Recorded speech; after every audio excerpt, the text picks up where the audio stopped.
नमस्कार। World news में आज इजरायल के खिलाफ तमाम देशों में गुस्सा बढ़ता जा रहा है और इसकी झलक दिखाई दी संयुक्त राष्ट्र महासभा में, जहां इजरायल के खिलाफ 142 देशों ने वोट दिया।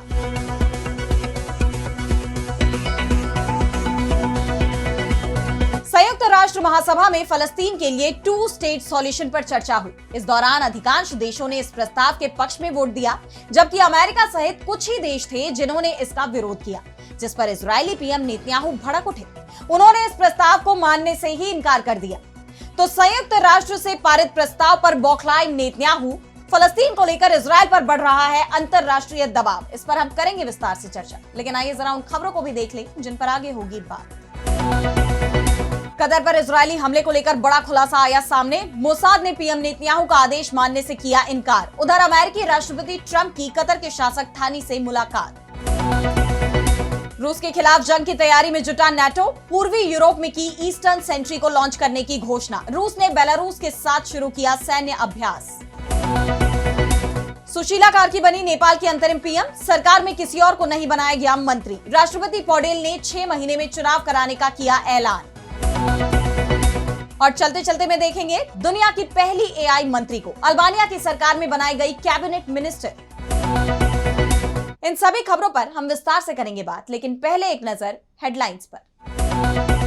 रूस के कामचातका क्षेत्र में फिर हिली धरती। 7.4 तीव्रता का आया भूकंप। जुलाई में इसी जगह आया था 8.8 तीव्रता का शक्तिशाली भूकंप।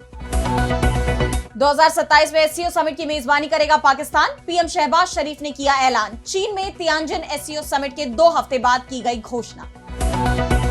गजा सिटी में रहने वाले लाखों लोगों ने शहर छोड़ने से किया इनकार। इजरायल ने हमले किए तेज। ताजा हमलों में 50 की मौत। पाकिस्तान ने चीन के साथ की सैटेलाइट कमांड सेंटर बनाने की डील। पाकिस्तान के लिए सैटेलाइट सर्विलांस का जाल तैयार करना मकसद। ऑपरेशन सिंदूर के बाद लिया फैसला। तो इजरायल पहले से ही पूरी दुनिया में अलग थलग पड़ा हुआ है और इसका कारण है इजरायली पीएम बेंयामिन नेतन्याहू, जो पूरी दुनिया को ही अपना दुश्मन मान रहे हैं। रोज किसी न किसी देश पर हमला कर रहे हैं। ईरान, इराक, सीरिया, यमन, गजा, लेबनान, कतर सहित कई देशों पर इजरायल हमले कर चुका है और ये हमले रुकने का नाम नहीं ले रहे, जिसके चलते जो देश पहले इजरायल के दोस्त माने जाते थे अब वो विरोधी बन चुके हैं। यूएई और कतर भी अब इजरायल को चेतावनी दे रहे हैं। हालांकि अमेरिका जरूर इजरायल के लिए ढाल बन रहा है, दूसरे देशों पर इजरायल का समर्थन करने का दबाव भी डाल रहा है, लेकिन अमेरिका का दबाव अब कोई काम नहीं आ रहा। अमेरिका के करीबी कहे जाने वाले फ्रांस और सऊदी अरब की तरफ से यूएन में अलग फलस्तीन राष्ट्र बनाने का प्रस्ताव रखा गया। अमेरिका शुरुआत से ही इस तरह के प्रस्ताव का विरोध करता रहा है, लेकिन अब उसके सहयोगियों ने भी अमेरिका का साथ छोड़ दिया। इस प्रस्ताव को न्यूयॉर्क डिक्लेरेशन का नाम दिया गया। बात न्यूयॉर्क डिक्लेरेशन की करें तो इसका पूरा नाम New York declaration on the peaceful settlement of the question of Palestine and the implementation of the 2 state solution है। इसमें कहा गया है कि गजा युद्ध खत्म करने के लिए सामूहिक कोशिशें जरूरी हैं और एक न्यायपूर्ण स्थायी समाधान केवल 2 राष्ट्र फॉर्मूले से ही मुमकिन है। इस पर संक्षिप्त चर्चा के बाद मतदान कराया गया। 164 देशों में से 142 देशों ने अलग फलस्तीन राष्ट्र के समर्थन में वोट डाला, जबकि 12 देशों ने वोटिंग में हिस्सा ही नहीं लिया और मात्र 10 देश ऐसे थे जिन्होंने अलग फलस्तीन राष्ट्र का विरोध किया, जिसमें एक नाम अमेरिका और अर्जेंटीना के अलावा बाकी के 8 वो देश थे जो अमेरिका के दबाव में वोट देते रहे हैं। संयुक्त राष्ट्र में अमेरिकी राजनयिक मॉर्गन ऑर्टागस ने इसे राजनीतिक दिखावा बताया है। उन्होंने कहा कि इसमें कोई संदेह नहीं है कि यह प्रस्ताव हमास को एक तोहफा है, लेकिन प्रस्ताव को जिस तरह से भारी समर्थन मिला उससे इजरायल तिलमिलाया हुआ है। इजरायली विदेश मंत्रालय के प्रवक्ता ओरेन मार्मोरस्टीन ने एक्स पर एक पोस्ट में कहा कि एक बार फिर यह साबित हो गया है कि महासभा वास्तविकता से दूर एक राजनीतिक सर्कस है। इजरायल की तिलमिलाहट का कारण भी साफ है कि उसे भी समझ में आ गया है कि अब वो पूरी दुनिया में अलग थलग पड़ गया है। और सबसे बड़ी बात तो यह है कि अभी तक इजरायल के खिलाफ आने वाले प्रस्ताव में भारत वोटिंग से दूरी बनाता रहा है, लेकिन इस बार भारत ने अलग फलस्तीन राष्ट्र के समर्थन में वोट डाला है। भारत ने साफ संदेश दिया कि पश्चिम एशिया की स्थायी शांति तभी मुमकिन है जब फलस्तीन को स्वतंत्र राज्य का दर्जा मिले। फ्रांस ने ऐलान किया है कि 22 सितंबर को न्यूयॉर्क में होने वाले संयुक्त राष्ट्र शिखर सम्मेलन में वो औपचारिक रूप से फलस्तीन राज्य को मान्यता देगा। कई दूसरे यूरोपीय नेताओं ने भी इसी तरह की घोषणा के संकेत दिए हैं। इसे इजरायल पर दबाव बढ़ाने की रणनीति के रूप में देखा जा रहा है। इससे पहले यूरोपीय आयोग की अध्यक्ष उर्सुला वॉन डेर लेयेन ने ऐलान किया कि वो गजा युद्ध को देखते हुए इजरायल पर प्रतिबंध लगाने और आंशिक व्यापार को स्थगित करने की योजना पर आगे बढ़ेंगी। यूरोपीय संसद की बैठक के दौरान लेयेन ने कहा कि गजा में जारी घटनाओं ने पूरी दुनिया की अंतरात्मा को झकझोर दिया है। इस युद्ध को रोकना होगा। इसके लिए इजरायल पर सख्त प्रतिबंध लगाने होंगे। और अब बढ़ते हैं अगली खबर की तरफ, जहां हम बात करेंगे यूएन के बाद अब पश्चिम एशिया की। और यहां भी मुद्दा इजरायल ही बना हुआ है। इजरायल के कतर पर किए गए हमले को लेकर कई खुलासे हो रहे हैं, जिसके बाद इजरायली प्रधानमंत्री नेतन्याहू और अमेरिकी राष्ट्रपति डोनाल्ड ट्रंप दोनों ही सवालों में हैं। ट्रंप को लेकर तो मुस्लिम देशों में जबरदस्त अविश्वास दिखाई दे रहा है। कतर के अमीर ने अमेरिका को जमकर सुनाया, यहां तक कह दिया कि अमेरिका को हमले की खबर थी, लेकिन हमें इसकी जानकारी तब दी गई जब धमाके शुरू हो गए थे। इस बीच खबर यह भी आ रही है कि इजरायल पहले कमांडो ऑपरेशन करने की तैयारी में था। नेतन्याहू इसकी तैयारी के आदेश भी दे चुके थे। नेतन्याहू चाहते थे कि जिस तरह से ईरान में तत्कालीन हमास नेता इस्माइल हानिया की जान ली गई, वैसा ही ऑपरेशन कतर में अंजाम दिया जाए। हानिया को मोसाद ने तेहरान में उनके कमरे में बम लगाकर उड़ा दिया था, लेकिन इजरायल की सेना और खुफिया एजेंसी मोसाद दोनों ने ही इसका विरोध किया। वॉशिंगटन पोस्ट की एक रिपोर्ट में इसका खुलासा किया गया है, जिसमें बताया गया कि मोसाद ने हमले का विरोध किया और इसका कारण था कि इस अभियान से बंधक युद्ध विराम योजना फेल हो जाएगी और मध्य पूर्व एक प्रमुख मध्यस्थ कतर के साथ इजरायल के संबंध खराब हो जाएंगे। मोसाद के निदेशक डेविड बार्निया को मोसाद और कतर के बीच संबंध बिगड़ने का भी डर लग रहा था। मोसाद ने जब जमीनी ऑपरेशन करने से इनकार कर दिया तो नेतन्याहू ने हवाई हमले का प्लान तैयार कर लिया। हमले के लिए F-15 और F-35 विमानों का इस्तेमाल किया गया, लेकिन यह हमला भी विफल रहा। हमास नेता खलील अल हय्या हमले में बच गए। दोहा में नाकाम हमले के बाद इस योजना को लेकर इजरायल के अंदर से भारी विरोध की खबरें आने लगी। लोगों ने बंधकों पर चल रही बातचीत के समय हमला करने और इसे अंजाम देने के तरीके पर सवाल उठाए। तो मुस्लिम देशों में भी नाराजगी दिखाई दे रही है। खास तौर पर कतर, अमेरिका और इजरायल दोनों पर भड़का हुआ है, जिसके बाद अमेरिकी राष्ट्रपति डोनाल्ड ट्रंप ने कतर के अमीर और पीएम शेख मोहम्मद बिन अब्दुल रहमान अल थानी को डिनर पर बुलाया। अल थानी न्यूयॉर्क पहुंचे और ट्रंप के साथ उन्होंने बैठक की। इससे पहले व्हाइट हाउस में उपराष्ट्रपति जेडी वेंस और विदेश मंत्री मार्को रूबियो के साथ लगभग 1 घंटे उन्होंने चर्चा की। अल थानी से मुलाकात के दौरान ट्रंप ने इजरायली कार्रवाई को गलत बताया, कतर को भरोसा दिलाया कि ऐसी घटनाएं दोबारा नहीं होंगी। अमेरिका की तरफ से एक बार फिर कतर को हमास के साथ युद्ध विराम, बंधक रिहाई पर बातचीत जारी रखने के लिए मनाने की कोशिश की गई, लेकिन कतर ने अभी तक इस पर कोई जवाब नहीं दिया है। तो वहीं पश्चिम एशिया के तमाम देश अब इजरायल के खिलाफ सख्त एक्शन के लिए दबाव बना रहे हैं। यानी नेतन्याहू खुद तो मुश्किल में दिख ही रहे हैं, उन्होंने पूरे इजरायल को मुश्किल में डाल दिया है। और अब अगली खबर में बात होगी रूस यूक्रेन युद्ध की। तो अब यह युद्ध और तेज होता नजर आ रहा है। रूस यूक्रेन के बीच हमलों की तीव्रता तो बढ़ी ही है। बीती रात ही यूक्रेन ने रिकॉर्ड 221 ड्रोन से रूस पर भीषण हमला किया है। तो रूसी हमले में यूक्रेन के सूमी क्षेत्र में 3 लोगों की मौत की खबर है। इसके साथ ही अब इस जंग का दायरा भी बढ़ता नजर आ रहा है। इस जंग में नेटो देशों के भी शामिल होने की पूरी आशंका जताई जा रही है। पोलैंड में रूसी ड्रोन्स की घुसपैठ के बाद से ही नेटो देशों में आक्रोश है और अब नेटो ने यूरोप के पूर्वी हिस्से को मजबूत करने की योजना की घोषणा की है। नेटो महासचिव मार्क रूटे ने ब्रुसेल्स में कहा कि नेटो हमारे पूर्वी हिस्से में अपनी स्थिति को और मजबूत करने के लिए ईस्टर्न सेंट्री को लॉन्च कर रहा है।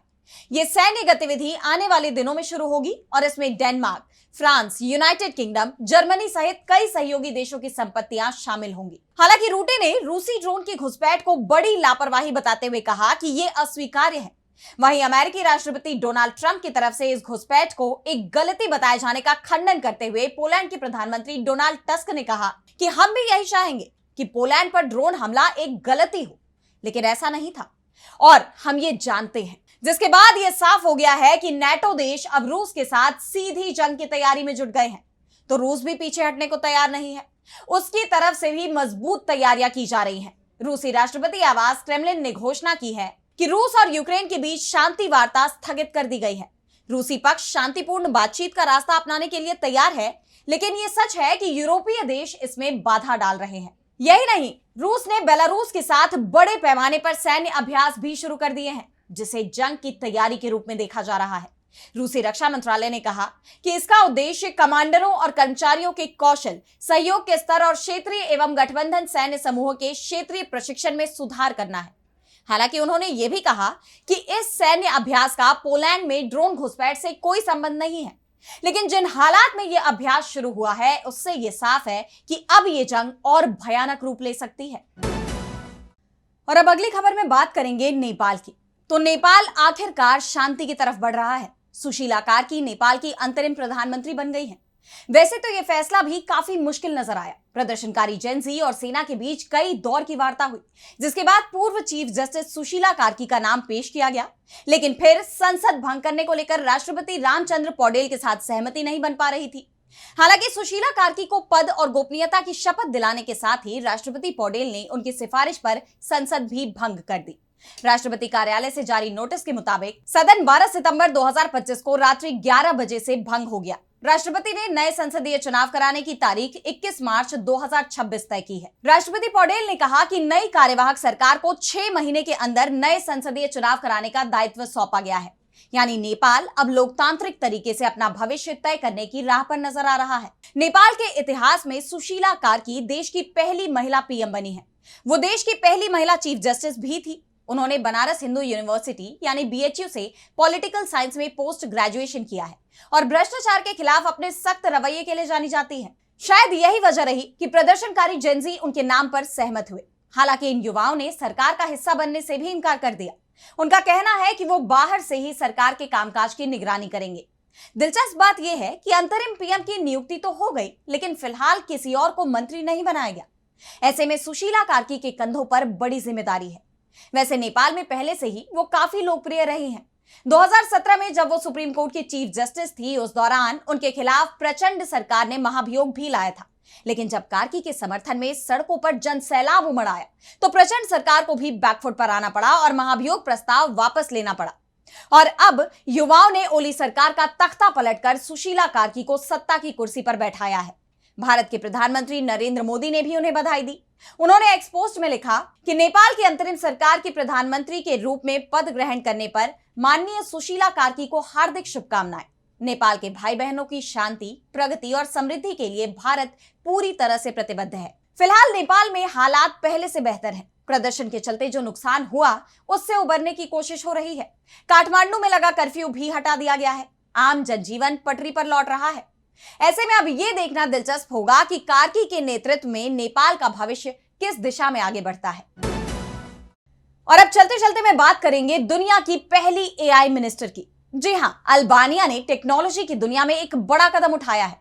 अल्बानिया दुनिया का पहला ऐसा देश बन गया है जिसने एक आर्टिफिशियल इंटेलिजेंस मिनिस्टर यानी एआई मंत्री को अपनी कैबिनेट में शामिल किया है।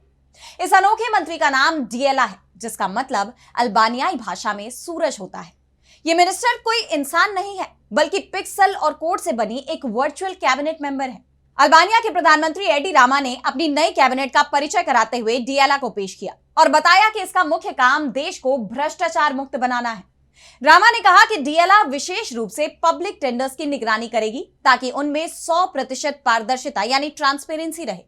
अल्बानिया लंबे समय से पब्लिक टेंडर्स में होने वाले भ्रष्टाचार से जूझ रहा था। ड्रग्स और हथियारों की तस्करी से कमाए गए काले धन को व्हाइट करने के लिए अक्सर इन टेंडर्स का इस्तेमाल होता था और डिएला को जिम्मेदारी सौंपने का मकसद इस मानवीय दखल को खत्म करना था। प्रधानमंत्री रामा का मानना है कि डिएला के आने से सरकारी फंड का सही और पारदर्शी इस्तेमाल सुनिश्चित होगा। डिएला को इसी साल जनवरी में एक वर्चुअल असिस्टेंट के रूप में बनाया गया था। वो ई अल्बानिया प्लेटफॉर्म पर नागरिकों को सरकारी दस्तावेज और सेवाएं देने का काम करती थी। पारंपरिक अल्बानियाई पोशाक पहने हुए वो वॉइस कमांड्स पर काम करती है और मिनटों में डिजिटल दस्तावेज जारी कर देती है। अब तक वो 36,600 से ज्यादा डिजिटल दस्तावेज और 1,000 से अधिक सेवाएं दे चुकी है।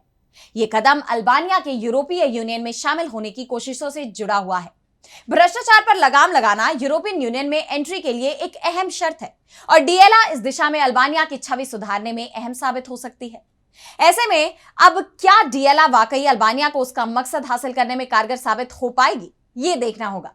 फिलहाल आज इस वर्ल्ड बुलेटिन में इतना ही। देश दुनिया की तमाम बड़ी खबरों के लिए देखते रहिए डीबी लाइव और मुझे दीजिए इजाजत। नमस्कार।